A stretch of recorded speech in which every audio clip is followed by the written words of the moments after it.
22,000 لوگ کس کے مقابلے کے لیے آئے؟ 72۔ انہیں پتہ تھا کہ یہ وہ عظیم ہستیاں ہیں جو مولا علی کا خون ہیں، یہ چند لوگوں سے ان سے مقابلہ نہیں کیا جا سکے گا۔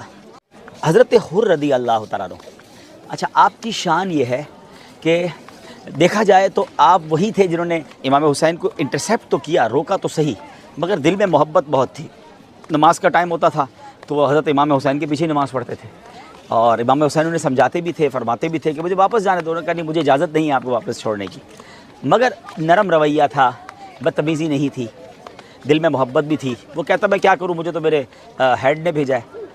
بہرحال پھر جب دیکھا کہ امام حسین بیعت نہیں کر رہے یزید کی، اور حر جو ہے وہ تھوڑا سا نرمی بھی کر رہے ہیں، تو اب یزید پلید نے، ابن زیاد نے 22,000 کا لشکر بھیج دیا۔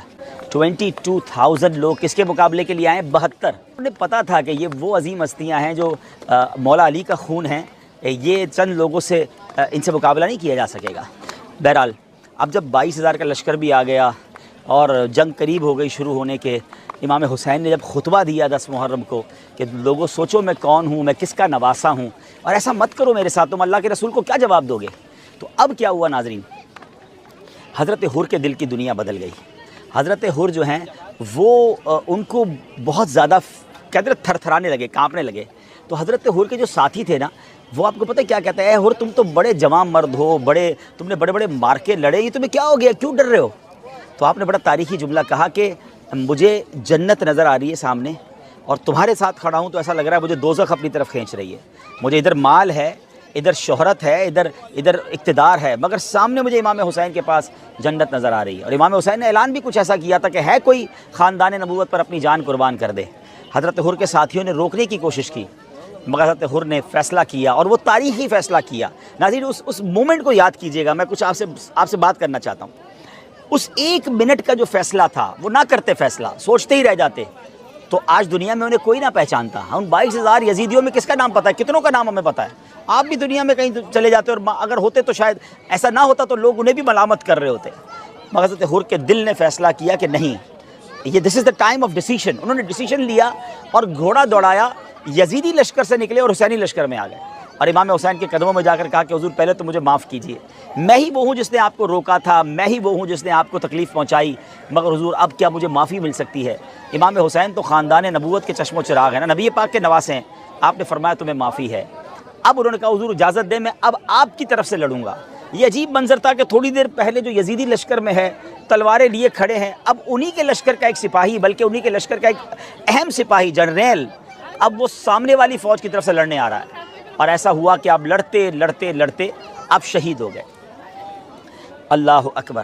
لیکن وہ جو ڈیسیشن تھا نا، اس نے حضرت حر کو کہاں پہنچا دیا کہ آج جب بھی حضرت حر کا ہم نام لیتے ہیں تو رضی اللہ تعالی عنہ نام کے ساتھ لگاتے ہیں۔ وہ شاعر کہتے ہیں نا، یہ نعرہ حر کا تھا جس وقت فوج شام سے نکلا، کہ دیکھو یوں نکلتے ہیں جہنم سے خدا والے۔ اچھا واقعہ آپ نے کئی بار سنا ہوگا، مگر اسی کربلا کے میدان سے میں اس سے ایک میسج دینا چاہتا ہوں۔ ہم میں سے بہت سارے ایسے ہوں گے جو حرام کما رہے ہوں گے، مجھے سننے والوں میں سے ہو سکتا ہے ایسے بہت سارے ہوں گے جو غلط کام کر رہے ہوں گے، کوئی شراب پینے والا، کوئی بدکاری کرنے والا، کوئی حرام زندگی گزارنے والا۔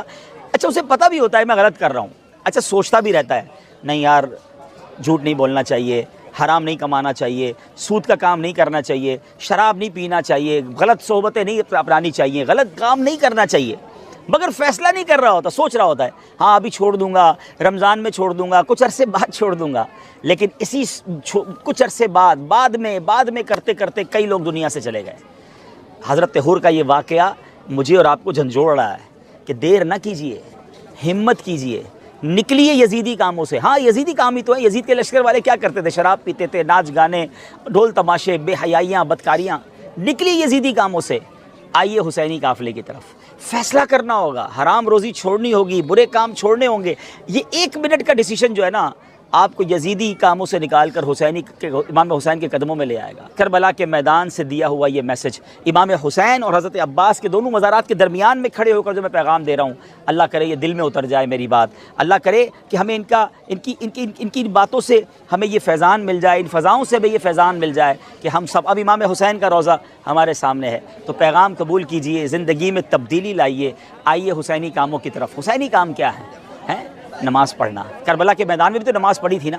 اچھا یہاں بیویاں بھی تھیں, خاندان نبوت کی خواتین تھیں, گھر کے نوجوانوں کی لاشیں پڑی ہیں مگر پردہ نہیں چھوڑا. تو میری بہنیں بھی کربلا کے میدان سے پیغام لے کے اب پردہ کریں گی. حسینی کام کیا ہے؟ نمازیں ہیں, دعائیں ہیں, سجدے ہیں, صبر بھی تو ہے نا.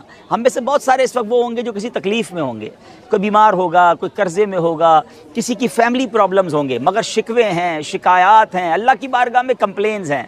یہ میدان بتا رہا ہے کہ زباں پر شکوے رنج و الم لایا نہیں کرتے, نبی کے نام لیوا غم سے گھبرایا نہیں کرتے.